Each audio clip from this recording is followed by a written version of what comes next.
রাত হলে বুড়ি মুরগি দুটোকে ঘরে বন্ধ করে ঘুমিয়ে পড়ল।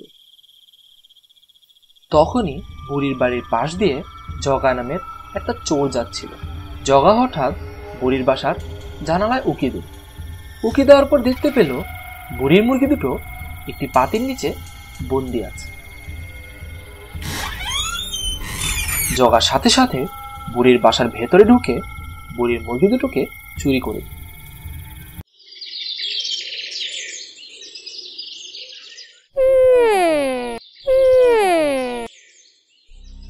সকালে যখন বুড়ি পাতিটাকে উঠালো তখন বুড়ি দেখতে পেল তার ঘরে কোনো মুরগি নেই। বুড়ি তখন সাথে সাথে বাইরে বেরিয়ে গেল এবং অনেক ডাকাডাকি করলো, রঙ্গা বঙ্গা কোথায় গেলি তোরা? চলে আয় বাবারা, তোরা চলে আয়। কিন্তু মুরগি দুটো আর আসলো না।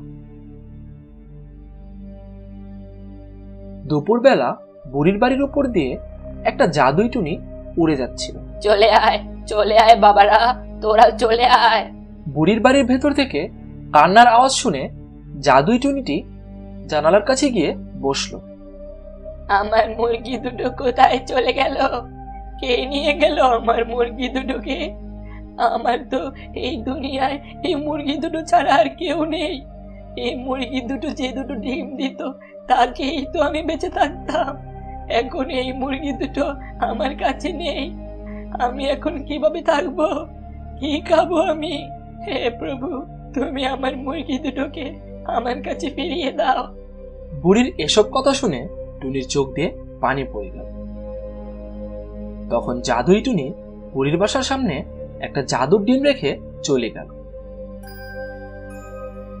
কিছুক্ষণ পর বুড়ি দেখতে পেল তার উঠানে একটা ডিম পড়ে রয়েছে। সে তখন ডিমটা হাতে নিল। বুড়িমা, তুমি আমাকে মাটিতে পুঁতে দাও। কি? এ দেখি ডিম কথা বলে? আমি তো আমার জীবনেও দেখিনি যে কোনো ডিম কথা বলে, আবার মাটিতেও পুঁতে রাখার কথা বলছে। হ্যাঁ বুড়িমা, তুমি ঠিকই শুনেছ। আমি কোনো সাধারণ ডিম, আমি জাদুই ডিম। আমাকে জাদুই টুনি আন্টি পাঠিয়েছে। আপনি এই ডিমটা মাটিতে একবার পুঁতেই দেখুন না বুড়িমা। আচ্ছা ঠিক আছে, তুমি যখন এতই বলছো তাহলে একবার পুঁতে দেখি কি হয়। তারপর বুড়িমা সেই জাদুই ডিমটিকে মাটিতে পুঁতে দিল। পুঁতে রাখার সাথে সাথে সেখানে একটা বড় গাছ হলো এবং সাথে সাথে গাছগুলোতে ডিমও ধরতে শুরু করল। একে একে ডিম হতে হতে গাছটা ভরে গেল। তা দেখে বুড়ি অবাক হয়ে গেল এবং ডিমকে বলল, হে জাদুই ডিম, তোমাকে অনেক ধন্যবাদ, আর তোমার টুনি আন্টিকে অনেক ধন্যবাদ। তুমি তাকে আমার ধন্যবাদটুকু পৌঁছে দিও। আচ্ছা বুড়িমা। তারপর থেকে বুড়ির আর কোনো কষ্ট রইল না। বুড়ি এখন গাছ থেকে ডিম পেড়ে বাজারেও সেই ডিম বিক্রি করে এবং এতে করে তার কিছু বাড়তি টাকাও উপার্জন হয়। কিন্তু একদিন সেই জগা চোরটা বুড়ির বাসার সামনে দিয়ে যাচ্ছিল। হঠাৎ সে দেখতে পেল একটা গাছ দূর থেকে স্পষ্ট জ্বলজ্বল করছে এবং সেই গাছে সাদা সাদা কি যেন দেখা যাচ্ছে। চোরটা সামনে গিয়ে দেখতে পেল গাছটাতে ডিম ধরেছে। চোর তখন অবাক হয়ে গেল, কারণ গাছে তো কোনোদিন ডিম জন্মায়। সে দ্বিধায় পড়ে গেল, এখন সেটাকে কি করবে।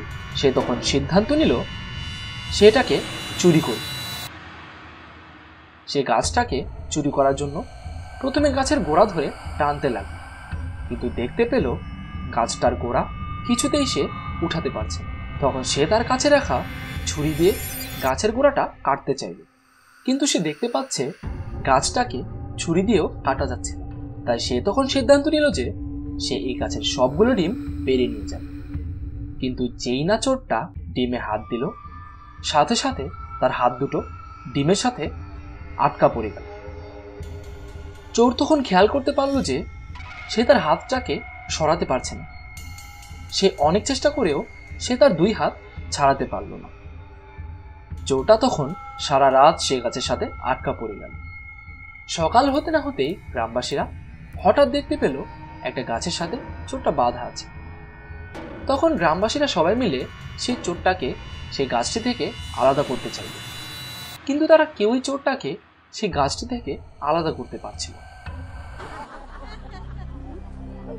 বাইরের অনেক চেঁচামেচিতে হঠাৎ বুড়ির ঘুম ভেঙে গেল। আরে, আমার বাসার বাইরে এত চেঁচামেচি কেন হচ্ছে? যাই, একটু দেখি তো। বুড়ি বাইরে এসে দেখতে পেল তার ডিম গাছের সাথে জগা চোরটা আটকা পড়ে গেছে। তখন বুড়ি বুঝতে পারলো এই জগাই তার মুরগি দুটোকে চুরি করেছে। এই জগা, সত্যি করে বল তো, তুই কি আমার মুরগি দুটোকে চুরি করেছিলি? যদি সত্যি সত্যি আমার কথার জবাব না দিস, তাহলে আমি তোকে সারা জীবনের জন্য এই গাছের সাথে আটক করে রাখবো। হ্যাঁ বুড়িমা, আমি তোমার মুরগি দুটোকে চুরি করেছিলাম। আমাকে দয়া করে ক্ষমা করে দাও বুড়িমা, আমাকে ক্ষমা করে দাও। তারপর চোরটি বুড়িমার সেই মুরগি দুটোকে ফেরত দিল।